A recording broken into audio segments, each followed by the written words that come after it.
ভর্তি হলো কিনা এই কথাটা কি আপনি বলবেন কি বলবেন না? বাজান, আমি ভুল হওয়া ব্যক্তি নয়। আল্লাহ রব্বুল আমিন যদি ইনশাআল্লাহ দয়া করেন, আমি পাই করে আপনাদেরকে কথাটা আমি ফিনিশিং দিয়ে যাব। বাবাজি, এই বিউটি আর সুইটি নামক একটাই নাম হলো মিথিলা।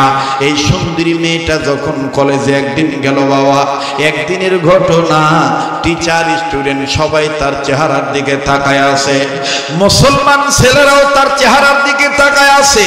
ও বন্ধু, সব ছাত্র তার দিকে তাকায় আছে, কিন্তু একটা মুসলিম ছেলে, কপালে তার নামাজের সেজদার দাগ, মুখে তার লম্বা দাড়ি, বাবাজি চেহারাখানা বেশ নুরানি ভাব। এই আমার বন্ধুগণ, এই ছেলেটা পরহেজগার মানুষ, দিলে তার আল্লাহর ভয় আছে। এই মিথিলার দিকে তাকায় না। আশেপাশের বন্ধুরা ডাক দিয়ে বলতেছে, কিরে ভাই,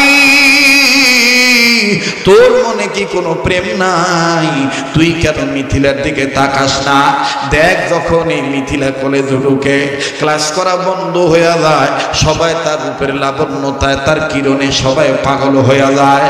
তুই কি এমন মানুষ? তোর ভিতরে কোনো কি প্রেম ভালোবাসা নাই? একবার দেখ, তুই মিথিলার দিকে দেখ। আরে বন্ধু, বন্ধুদের পাল্লায় পড়ে এই মুসলিম যুবক আমার বন্ধুরে একবার দেখার জন্য তাকাইলো। যখনই তাকাইলো বাজান, এই মিথিলা রূপবতী কন্যা, রাজকন্যা, রাজ ফ্যামিলির সন্তানের এই বিউটি আর সুইটির চেহারার সৌন্দর্য দেখে এই যুবকটা বাজান আলহামদুলিল্লাহ বলে ফেলল। আশেপাশের বন্ধুরা বলে, ঘটনা কি? তুই আলহামদুলিল্লাহ পড়লি কেন? এই মুসলিম যুবক ডাক দিয়ে বলে, ভাই রে, এই মিথিলার সুন্দর চেহারা দেখে তোরা ভুলে গিয়েছিস রবের কথা। আমি ওর সৌন্দর্য দেখার পর আমি যত নিয়মিত কোরআন তেলাওয়াত করি, ওই কোরআন কারীমের তরজমা আমি পড়ি, কোরআনের প্রত্যেকটা সূরার আয়াতের অর্থ আমি পড়ি, শানে নজুল পড়ি, তাফসীর পড়ি। এর মধ্যে মিথিলাকে দেখার পরে, এর সৌন্দর্য দেখার পরে আমার নজর চলে গেছে সূরা ইউসুফের দিকে। এই মিথিলা তো কি সুন্দর, এর থেকে বেশি সুন্দর আমার আল্লাহ পয়গম্বর ইউসুফকে আল্লাহ পাক সুন্দর করে বানাইছেন। এই জন্য আমি বললাম আলহামদুলিল্লাহ। আওয়াজ দিয়া বলেন না সুবহানাল্লাহ। এই মহিলা তো কি সুন্দর, এর থেকে বেশি সুন্দর করে আল্লাহ বানাইছেন পয়গম্বর ইউসুফকে। এই কথাটা আমার দিলে জাগ্রত হয়েছে, এই জন্য আমি শুকরিয়া আদায় করলাম, আলহামদুলিল্লাহ। ভাই, আপনি যতই ভালো থাকতে চান, কিছু শয়তানি লোক আছে আপনাকে ভালো থাকতে দিবে না। এই চ্যাংড়া যখন বলছে আলহামদুলিল্লাহ, সাথে লোকজন ডাক দেখে, বাপরে দরবেশ। আচ্ছা, ভালো সোল বিড়ি খায় না, বিড়ির ধোঁয়া সহ্য করতে পারে না। গতবার দেখছি বিড়ি খায় না, এবার দেখি ওর প্যাকেটও সাদা বেনসনের প্যাকেট। কে রে বা, কতদিন থেকে রে? হুজুর সমস্যা নাই, হুজুর গন্ধ নাই,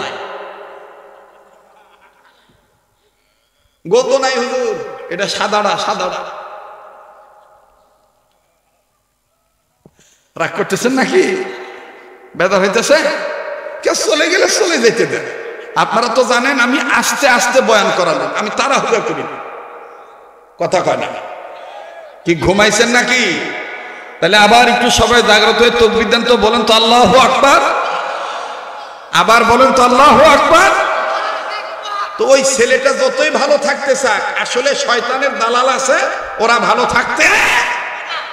আমাদের সমাজেও দেখবেন অনেক মানুষ আছে, কোনো ভালো কাজ ওর কাছে পছন্দ হয় না, ওই খালি আঙ্গুল দেওয়া লোক। আঙ্গুল দেওয়া লোক বুঝে? মসজিদে 1 টাকা দিবে না, মাদ্রাসাতে 1 টাকা দিবে না, ওয়াজগুবি আশা করবে এ মাদ্রাসার এত আয় ব্যয় হিসাব কোনটি না, হিসাবের খাতা নিয়ে আসেন দিনই। কথা যেগুলা করবে না, মনে করবেন এগুলা মির্জাফরের গোষ্ঠী, এই জন্য কথার জবাব দিতেছে না। জোরে কথা বলা। এই মাদ্রাসা এত বড় বিরবর বিল্ডিং হচ্ছে, খুব টাকা টাকা আছে দেখিনি। হ্যাঁ, অজগুবি আসে খাতা সাথে, অজগুবি আসে এই দোষ সেই দোষ, এই দোষ সেই দোষ, মানে সেই দোষ, মাথা ঠিক নেই। আঙ্গুল দেওয়া লোক আর এই আঙ্গুল দেওয়া লোকের কিছু আঙ্গুল দেওয়া দালাল আছে, ওরা আবার হুজুর টাইপের হয়, কথা কয় না। এই আঙ্গুল দেওয়া লোকের পিছনে আঙ্গুল দেওয়া কিছু হুজুর আছে দালাল টাইপের, আর এই আঙ্গুল দেওয়া দালাল হুজুরদের জন্য আজকে ইসলামে এই দুর্দশা।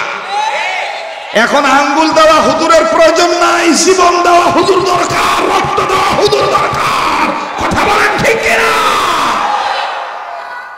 রাগ করলেন নাকি? বেজার হইলে রক্ত দেওয়া হুজুরের দরকার। রক্ত কারা দিয়েছেন? রক্ত দিয়েছেন কাসেম নানুতুবি, রক্ত দিয়েছেন হোসেন আহমদ মাদারি, রক্ত দিয়েছেন আমার বন্ধুগণ, আমার ভাইরা ইমামে আজম আবু হানিফা রাহমাতুল্লাহি আলাইহি। আল্লাহকে ভয় করার মতন ভয় করতে হবে, আর সত্যিকারের মুসলমান না হয়ে মৃত্যুবরণ করা যাবে না। এটা কার নির্দেশ? জোরে বলেন, কার নির্দেশ? ইয়া আইয়ুহাল্লাযীনা আমানুত্তাকুল্লাহ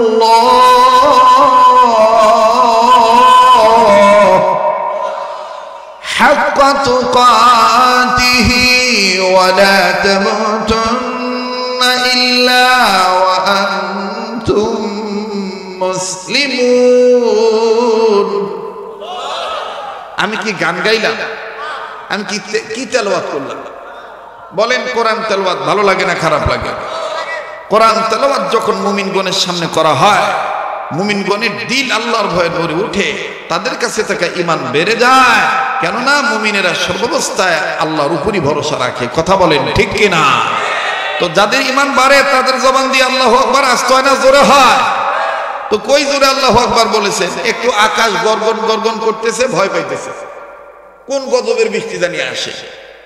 আল্লাহুম্মা হাওয়ালাইনা ওয়ালা আলাইনা, আল্লাহুম্মা হাওয়ালাইনা ওয়ালা আলাইনা, আল্লাহুম্মা হাওয়ালাইনা ওয়ালা আলাইনা। আয় আল্লাহ, আপনি আমাদের জন্য যেটা খায়ের হবে সেইটাই করবেন, আমরা সেটার উপর রাজি আছি ইনশাআল্লাহ।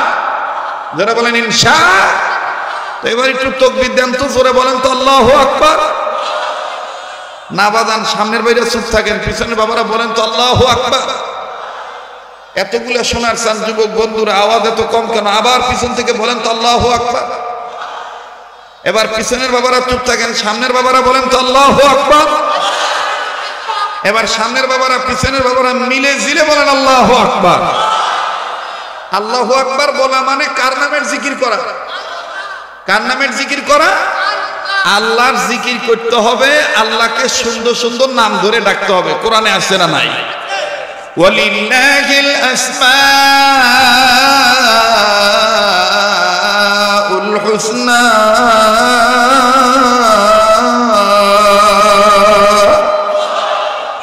হুয়াল্লাহুল্লাযী লা ইলাহা ইল্লাহু আলিমুল গায়বি ওয়াশ শাহাদাতি হুয়ার রহমানুর রহিম। জানা থাকলে পড়েন না, সওয়াব হবে, গুনাহ তো আর হবে না।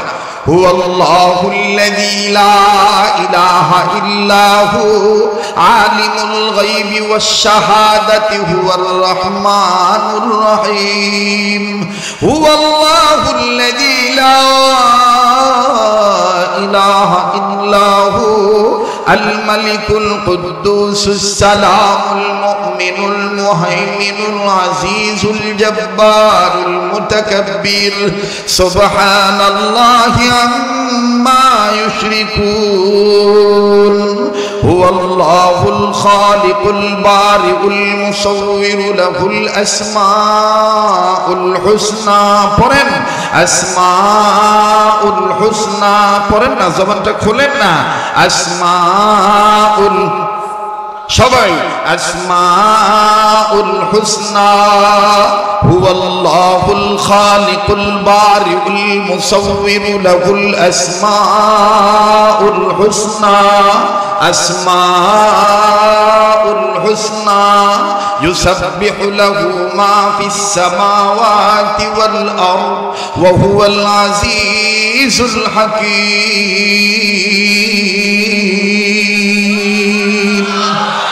বাহর দিন ওয়া বাহর দুনিয়া বাহর নাম আল্লাহ আল্লাহ কর দবায়াদু ওয়াসসালাম বাহর দিন ওয়া বাহর দুনিয়া বাহর নাম আল্লাহ আল্লাহ কর দবায়াদু ওয়াসসালাম अल्लाह अल्लाह क्या मुबारक नाम है अल्लाह अल्लाह मोमिनों का गोलमों का आशिकों का काम है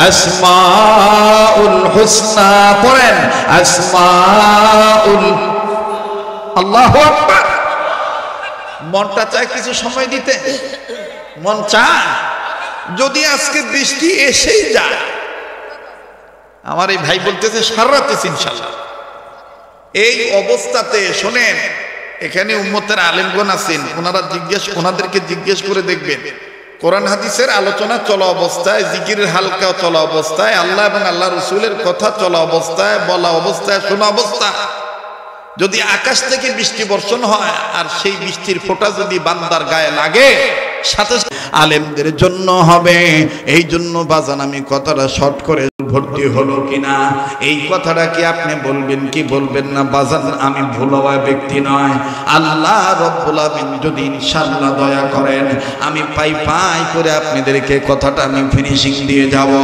বাবাজি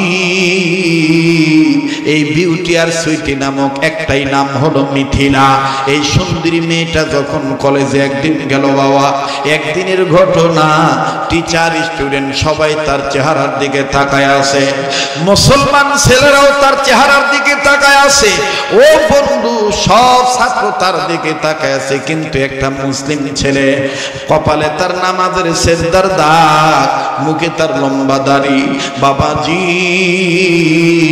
চেহারাখানা বেশ নুরানি ভাব এই আমার বন্ধুগণ এই ছেলেটা পরহেজগার মানুষ দিলে তার আল্লাহর ভয় আছে এই মিথিলার দিকে তাকায় না আশেপাশের বন্ধুরা ডাক দিয়ে বলতেছে কিরে ভাই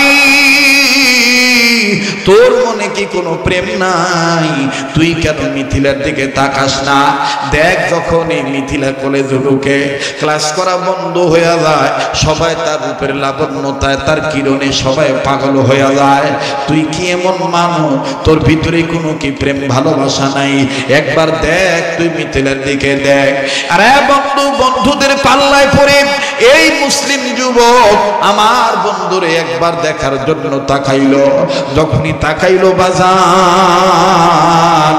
এই মিথিলার রূপবতী কন্যা রাজ ফ্যামিলির সন্তানের এই বিউটি আর সুইটির চেহারার সৌন্দর্য দেখে এই যুবকটা বাজান আলহামদুলিল্লাহ বলে ফেললো আশেপাশের বন্ধুরা বলে ঘটনা কি তুই আলহামদুলিল্লাহ পড়লি কেন এই মুসলিম যুবক ডাক দিয়ে বলে ভাই রে এই মিথিলার সুন্দর চেহারা দেখে তোরা ভুলে গিয়েছিস রবের কথা আমি ওর সৌন্দর্য দেখার পর আমি যত নিয়মিত কোরআন তেলাওয়াত করি ওই কোরআন কারীমের তরজমা আমি পড়ি কোরআনের প্রত্যেকটা সূরার আয়াতের অর্থ আমি পড়ি শানে নজুল পড়ি তাফসীর পড়ি এর মধ্যে মিথিলাকে দেখার পরে এর সৌন্দর্য দেখার পরে আমার নজর চলে গেছে সূরা ইউসুফের দিকে এই মিথিলা তো কি সুন্দর এর থেকে বেশি সুন্দর আমার আল্লাহ পয়গম্বর ইউসুফকে আল্লাহ পাক সুন্দর করে বানাইছেন এই জন্য আমি বললাম আলহামদুলিল্লাহ আওয়াজ দিয়া বলেন না সুবহানাল্লাহ এই মহিলা তো কি সুন্দর এর থেকে বেশি সুন্দর করে আল্লাহ বানাইছেন পয়গম্বর ইউসুফকে এই কথাটা আমার দিলে জাগ্রত হয়েছে এই জন্য আমি শুকরিয়া আদায় করলাম আলহামদুলিল্লাহ ভাই আপনি যতই ভালো থাকতে চান কিছু শয়তানি লোক আছে আপনাকে ভালো থাকতে দিবে না এই চ্যাংড়া যখন বলছে আলহামদুলিল্লাহ সাথে লোকজন ডাক দেখে বাপরে দরবেশ আচ্ছা না ভালো সোল বিড়ি খায় না বিড়ির ধোঁয়া সহ্য করতে পারে না গতবার দেখছি বিড়ি খায় না এবার দেখি ওর প্যাকেটও সাদা বেনসনের প্যাকেট কে রে বা কতদিন থেকে রে হুজুর সমস্যা নাই হুজুর গন্ধ নাই গন্ধ নাই হুজুর এটা সাদাটা রাগ করতেছেন নাকি? বেদার হইতেছে? কে চলে গেলে চলে যেতে দেন। আপনারা তো জানেন আমি আস্তে আস্তে বয়ান করালাম, আমি তাড়াহুড়া করি না। কথা কয় না? কি ঘুমাইছেন নাকি? তাহলে আবার একটু সবাই জাগ্রত হয়ে তাকবীর দেন তো, বলেন তো আল্লাহু আকবার। আবার বলেন তো আল্লাহু আকবার। তো ওই ছেলেটা যতই ভালো থাকতে চাক, আসলে শয়তানের দালাল আছে, ওরা ভালো থাকতে। আমাদের সমাজেও দেখবেন অনেক মানুষ আছে, কোনো ভালো কাজ ওর কাছে পছন্দ হয় না, ওই খালি আঙ্গুল দেওয়া লোক। আঙ্গুল দেওয়া লোক বুঝে? মসজিদত 1 টাকা দিবে না, মাদ্রাসাত 1 টাকা দিবে না, অজগুবি আশা করবে এ মাদ্রাসার এত আয় ব্যয় হিসাব কোনটি না, হিসাবের খাতা লিয়ে আছেন দিনই। কথা যেগুলা করবে না মনে করবেন এগুলা মির্জাফরের গোষ্ঠী, এই জন্য কথার জবাব দিতেছে না। জোরে কথা বলা। এই মাদ্রাসা এত বড় বিরবর বিল্ডিং হচ্ছে, কোথেকে টাকা আছে দেখি দেখি। হ্যাঁ, অজগুবি আসে খাতা আছে, অজগুবি আসে এই দোষ সেই দোষ, এই দোষ সেই দোষ, মানে সেই দোষ, মাথা ঠিক না। আঙ্গুল দেওয়া লোক, আর এই আঙ্গুল দেওয়া লোকের কিছু আঙ্গুল দেওয়া দালাল আছে, ওরা আবার হুজুর টাইপের হয়। কথা কয় না? এই আঙ্গুল দেওয়া লোকের পিছনে আঙ্গুল দেওয়া কিছু হুজুর আছে দালাল টাইপের, আর এই আঙ্গুল দেওয়া দালাল হুজুরদের জন্য আজকে ইসলামে এই দুর্দশা। এখন আঙ্গুল দেওয়া হুজুরের প্রয়োজন নাই, জীবন দেওয়া হুজুর দরকার, রক্ত দেওয়া হুজুর দরকার। কথা বলেন ঠিক কিনা? রাগ করলেন নাকি? বেদার হইলে রক্ত দেওয়া হুজুরের দরকার। রক্ত কারা দিয়েছেন? রক্ত দিয়েছেন কাসেম নানুতুবি, রক্ত দিয়েছেন হোসেন আহমদ মাদানী, রক্ত দিয়েছেন আমার বন্ধুগণ, আমার ভাইরা ইমামে আজম আবু হানিফা রাহমাতুল্লাহি আলাইহি, রক্ত দিয়েছেন ইমাম আহমদ ইবনে হাম্বল রাহমাতুল্লাহি আলাইহি, রক্ত দিয়েছেন ইমাম বুখারী রাহমাতুল্লাহি আলাইহি, রক্ত দিয়েছেন ইমাম তিরমিজি রাহমাতুল্লাহি আলাইহি, রক্ত দিয়েছেন সাহাবায়ে কেরাম, রক্ত দিয়েছেন আউলিয়া কেরাম, রক্ত দিয়েছেন পয়গম্বর, রক্ত দিয়েছেন এই ভারত উপমহাদেশের অনেক বুজুর্গ উলামায়ে কেরাম। কাজেই আমরা আমাদের পূর্বপুরুষদের ঐতিহ্যকে ধরে রাখতে যাইয়া মাদ্রাসার পক্ষে থাকবো, মসজিদের পক্ষে থাকবো, দাওয়াত ও তাবলীগের পক্ষে থাকবো, হক্কানি ওলিদের পক্ষে থাকবো। কোন দাদা বাবু লেন সেন চ্যাটার্জি মুখার্জি গঙ্গোপাধ্যায় চট্টোপাধ্যায়ের তালে তাল পরে আঙ্গুল দেওয়া হুজুরের দালাল হয়ে কোন জায়গায় আমরা কলঙ্কিত হতে দেব না। কষ্ট হইল নাকি আপনাদের? বেদার হইলেন? মাশাআল্লাহ। চাষা দেখো কি বাবা, চাষা বাইরে, চাষার রক্ত গরম। এতটুকুন হক কথা যদি না বলতে পারি তাহলে আর ওয়াজ করে লাভ কি? দেখেন তো কে কে জব দেয় না।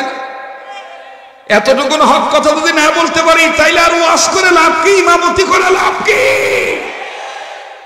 এখান থেকেই তো হক কথা বলবো, কারণ এটা জয়পুরহাটের মধ্যে উল্লেখযোগ্য একটা মাদ্রাসা, দাওরা হাদিস মাদ্রাসা ইত্তা পর্যন্ত মাদ্রাসা। তো এটা হকের মিশন বাতি জানানোর জায়গা তো এখানেই। কথা বলেন ঠিক কিনা? কারা কারা হকের পক্ষে আছেন দু হাত তুলে আল্লাহকে দেখান তো দেখি। দেখেন তো কে কে হাত তুলে নাই? মাশাআল্লাহ। এবার মুঠ করে ধরেন আর ছাড়েন, ধরেন ছাড়েন, বেহেশতের বাগান সাজানোর মতন আঙ্গুলগুলো ছড়ান। এবার একটু ঘুম ভাঙানোর জন্য, অ্যাটেনশন ঠিক করার জন্য ডাইন বাম নাড়াচাড়া দেন।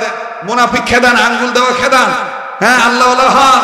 উচ্চ আওয়াজ এবার তাকবীর দেন তো দেখি। নারে তাকবীর, নারে তাকবীর। কোরআন হাদিস যেখানে, আলেম ওলামা যেখানে, আজকের মাহফিল চলবেই চলবে। আজকের মাহফিল কতক্ষণ চলবে? হে বাবা, এই সারা রাতের কথা কই আমার আল্লাহ যতক্ষণ চালায়। ইনশা ইনশা কি হবে? আলেম হয়ে কি হবে? আলেম হয়ে ইমাম সেজে সমাজেতে, আর যদি সত্য কথা উচ্চ স্বরে না বলিতে। চাকরি ভয় করো যদি ছেড়ে দাও ইমামতি, চাকরি ভয় করো যদি ছেড়ে দাও ইমামতি। কি হবে ধোঁকা দি আল্লাহকে? কি হবে বেঁচে থেকে অযথা বিদ্যা শিখে যদি না করতে পারো শোষণবিহীন সমাজটাকে। নারায়ে তাকবীর, নারায়ে তাকবীর। কি হবে ছাত্র সেজে চুমো খেয়ে সনদ খানা যদি হয় বিদ্যালয়টা খুনি লোকের আড্ডাখানা। কি হবে ছাত্র সেজে চুমো খেয়ে সনদ খানা যদি হয় বিদ্যালয়টা খুনি লোকের আড্ডাখানা। এর থেকে মরাই ভালো দেশ ছেড়ে যাওয়াই ভালো, এর থেকে মরাই ভালো দেশ ছেড়ে যাওয়াই ভালো। কি হবে ধোঁকা দিয়ে বিবেকটাকে, কি হবে বেঁচে থেকে, কি হবে বেঁচে থেকে, কি হবে বেঁচে থেকে অযথা বিদ্যা শিখে যদি না করতে পারো শোষণবিহীন সমাজটাকে। নারায়ে তাকবীর। কি হবে নামাজ রোজা ইমানদারির বড়াই করে যদি ওই খোদার কালাম অকেজ হয়ে থাকে পড়ে। মসজিদের কোনায় বসে জিগিদত কর কষে, মসজিদের কোনায় বসে জিগিদত কর কষে, এভাবে যায় না পাওয়া আল্লাহকে, এভাবে যায় না পাওয়া আল্লাহকে। কি হবে বেঁচে থেকে অযথা বিদ্যা শিখে যদি না করতে পারো শোষণবিহীন সমাজটাকে। নারায়ে তাকবীর, নারায়ে তাকবীর। আমরা ইসলামের পক্ষে কথা বলেন ঠিক কিনা? আমরা কোরআন সুন্নাহর পক্ষে ঠিক কিনা বলেন? আর এর নাম হলো কাকে ভয় করা? যারা বলেন কাকে ভয় করা? আমার ভাইরা, আমার বন্ধুরে, এইবারই মুসলিম যুবক যখনই আমার বন্ধুগণ মিথিলার দিকে তাকায় থাকলো, ভাই গো পাশের বন্ধুরা ডাক দিয়ে বলতেছে কিরে দোস্ত দেখতে কেমন? বলে এই জন্যই তো আল্লাহ শুকরিয়া আদায় করলাম। বলে ধর সাপোজ একটা কথা বললাম, যদি ওরে বিয়া করার সুযোগ পাই বিয়া করবি কিনা বল। মুসলিম যুবক ডাক দিয়ে বলতেছে যদি তোরা বলো আমি তারে প্রেমের প্রস্তাব নয় ডাইরেক্ট বিয়ার প্রস্তাব দেব। এবার মুসলিম যুবকের মুসলিম বন্ধুরা ডাক দিয়ে বলতেছে ভাই রে এটা কোশ্চিন কেন সম্ভব হবে না, কেননা তুমি আমি মুসলমান, সে হলো খ্রিস্টান, তার বাবা মা মেনে নিবে না, ঝামেলা হয়ে যাবে। আরে বন্ধু এইবারে মুসলিম যুবক ডাক দিয়ে বলতেছে তোমরা যদি সক্ষমতা দেখাও আমি নিজেই যাইয়া আমি তাকে প্রেমের প্রস্তাব নয় বিবাহের প্রস্তাব দেব। এরে বন্ধু এই মুসলিম যুবকটা ক্লাস গুরুটি হওয়ার পর, কলেজ বন্ধ হওয়ার পর, কলেজ যখন ছুটি হয়ে গেল, মুসলিম যুবক মিথিলার কাছে যাইয়া আস্তে করে ডাক দিয়ে বলতেছে মিথিলা আমি তোমাকে বড় পছন্দ করে ফেলেছি, রাজি যদি থাকো আমি তোমাকে বিবাহ করতে চাই।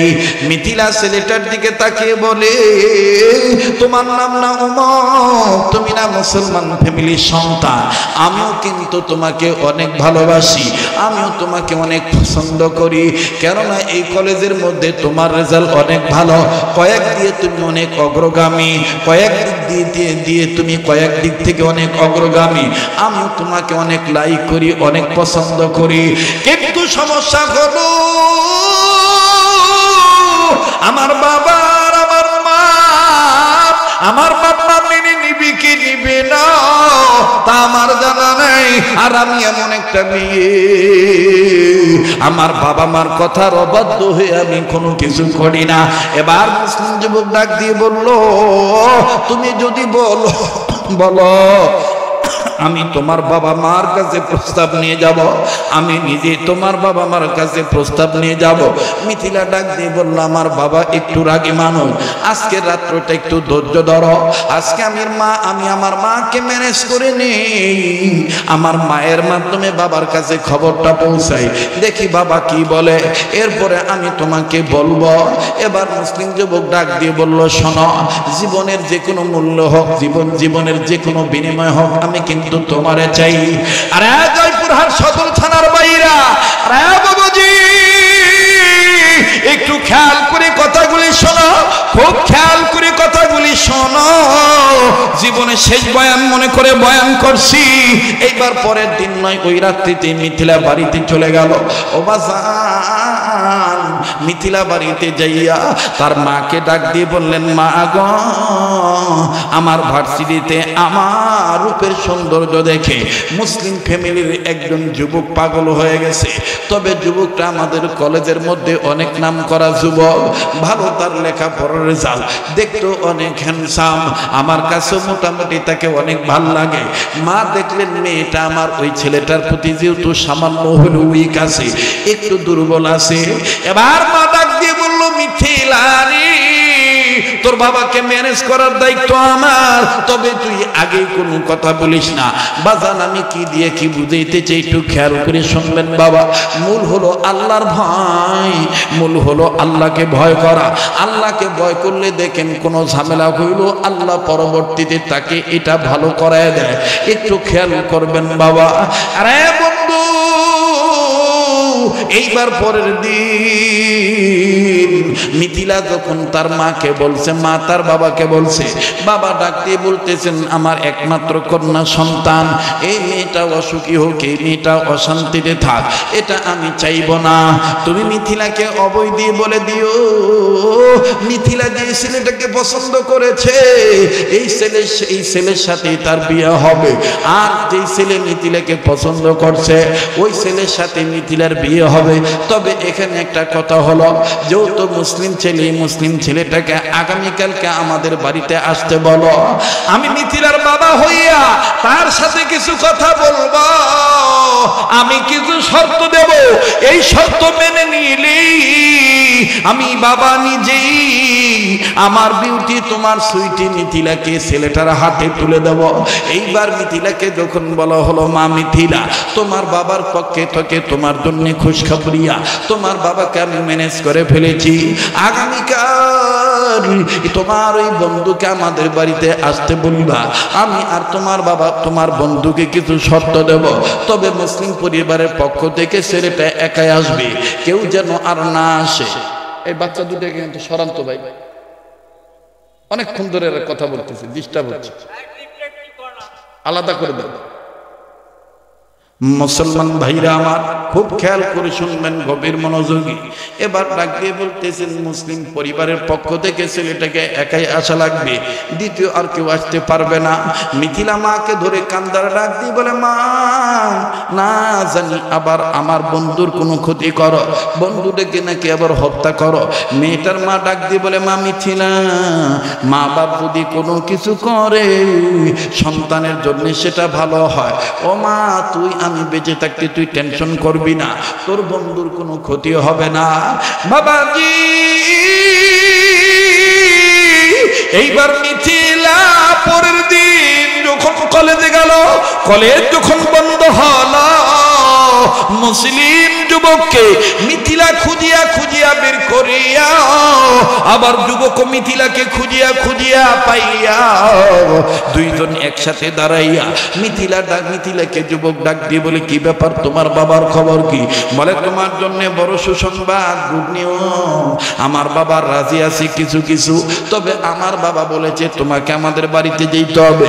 আমার বাবা তোমার সাথে কিছু কথা বলবে, তোমাকে শর্ত দিবে, এই শর্ত যদি তুমি মেনে নাও তাইলে তোমার হাতে আমাকে তুলে দিবে। এখন তোমাকে আমার বাড়ি যাইতে হবে, তবে আমার বাবা আরো বলেছে তোমার ফ্যামিলির পক্ষ থেকে আর কেউ যাইতে পারবে না, তোমার একাই যাওয়া লাগবে। এবার এই মুসলিম যুবক ডাক দিয়ে বলে, তোমাকে পাওয়ার জন্য যা করা লাগে আমি তাই করব। এবার এই মুসলিম যুবক সৌন্দর্যের প্রলোভনে পড়িয়া, বন্ধুদের পাল্লায় পড়িয়া মিথিলার বাড়িতে গেলেন চলিয়া। মিথিলার বাড়িতে যাওয়ার পর আস্তে করে বাজারে বাইরে দিয়ে দরজা জানালা লাগানো হলো, মিথিলাকে আউট রুমে বসানো হলো। ওয়েটিং রুমে মিথিলাকে বসায় দিয়ে বলল, তার বাবা মা তুমি অপেক্ষা করো, আমরা তোমার এই বন্ধুর সাথে কথা বলবো। মিথিলা বারবার বলে, মা আমার বড় ভয় লাগে, না জানি আবার বন্ধুটার কোনো ক্ষতি করো তোমরা। বলে, না না, ভয় পাস না, আমরা কোনো ক্ষতি করব না, যা করবো তোর ভালোর জন্যই করব। এবার বাবা মা মিলিয়া মায়ের পক্ষ থেকে, দুইজনের পক্ষ থেকে একজনই কথা বলতেছি। মিথিলার বাবা ডাক দিয়ে বলে, এই ছেলে, আমাদের মিথিলার ব্যাপারে তুমি কি আসলে অনেক দুর্বল? বলে, আঙ্কেল, আপনার মিথিলাকে আমি বিয়ে করব, আপনার মিথিলাকে আমার বড় ভালো লাগছে, যদি আপনি রাজি থাকেন তাইলে বিয়ে করব। এবার মিথিলার বাবা ডাক দিয়ে বলতেছে, তুমি কি ভুলে গেছো তুমি মুসলমান? তুমি কি ভুলে গেছো আমরা খ্রিস্টান? এই যুবক ডাক দিয়ে বলতেছে, না আমি ভুলি নেই, আমার সব স্মরণ আছে। বলে, তারপরও তুমি আমার মিথিলাকে চাও, হয় তোমার খ্রিস্টান হওয়া লাগবে, নতুবা আমার মেয়েকে মুসলমান হওয়া লাগবে, তাইলে তো সমস্যার সমাধান হবে। বলে, আপনি মুরব্বী আছেন, আপনি বলেন কোনটা করব। মিথিলার বাবা দেখলো ছেলেটা যেহেতু মেয়েটার প্রতি দুর্বল, এইবার মিথিলার বাবা ডাক দিয়ে বলতেছেন, অন্য কিছু নয়, আমার মিথিলাকে যদি পেতে চাও, আমি যে কয়টা শর্ত দেব, শর্ত তোমার মানা লাগবে। বলে, কি কি শর্ত আপনি বলেন তো দেখি।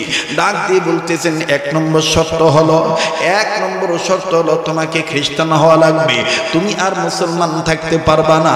দ্বিতীয় নম্বর শর্ত হইল, তুমি যে খ্রিস্টান হয়েছ এটার একটা প্রমাণ স্বরূপ হলো, আমি তোমার সামনে বাইবেল এনে দেব, এই বাইবেল ধরে তোমার শপথ করা লাগবে তুমি মুহাম্মদকে ছেড়ে দিয়েছ, ইসলাম ধর্ম ছেড়ে দিয়েছ, এক আল্লাহর ইবাদত করা তুমি বাদ দিয়ে দিয়েছো, এটা তুমি বাইবেল ধরে তুমি এটা শর্ত, এটা তুমি প্রমাণ করবা। বলে, আর কি শর্ত? বলে, 3 নম্বর হলো, তুমি যে খ্রিস্টান হয়েছ এটার প্রমাণ স্বরূপ আমরা তোমার জন্য শুকরের গোশত বোনা করেছি, এই শুকরের গোশত রান্না করেছি, বোনা করেছি, এই শুকরের গোশত তোমার খাওয়া লাগবে আমাদের সামনে, তাইলে বুঝবো তুমি মুসলমান না, তুমি খ্রিস্টান হয়ে গেছো।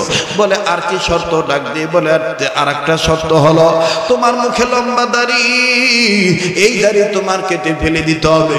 এবার বলে, আর কি শর্ত? বলে, আরো শর্ত হলো, তুমি যে খ্রিস্টান হয়েছো আমরা তোমার সামনে শরাব এনে দেবো, মদ এনে দেবো, এই মদ তুমি তোমার গায়ে ঢালবা, মদ দিয়ে তুমি গোসল করবা, আমরা তোমাকে মদ দিয়ে গোসল করার পর সর্ব অঙ্গ আমরা নিজেরাই তোমাকে তলে দেব, আমরা মুছার জন্য তোমাকে বস্তু দিব, তুমি মুছে ফেলবা।